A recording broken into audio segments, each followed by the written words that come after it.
Zafar aka, mashinamiz samomoykada salonini yuvsam, chala yuvilyapti. Toza yuvilmayapti. Qanaqa qilib toza qilib salonini yuvsam bo'ladi? Bu faqat sizda emasda, bu ko'pchilikning problemasi.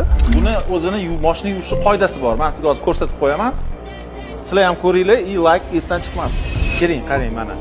Mashinani yuvib, ustini yuvib bo'lganingizdan keyin birinchi qiladigan ishingiz paroklarni artib chiqasiz. Paroklar nima? Mana shu eshikning atroflari, mana bu yoq eshikning polni atroflari. Bunaqadan 4 ta.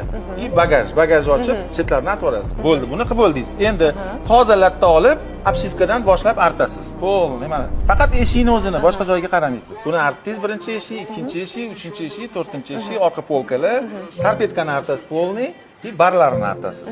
Bo'ldi. Kojniy sideniyangiz bo'lsa, kojniy sideniyalarni отдельный 4 tasini artib chiqasiz. Birinchisi bo'ldi, ikkinchisi bo'ldi, uchinchisi endi pilisos qilasiz.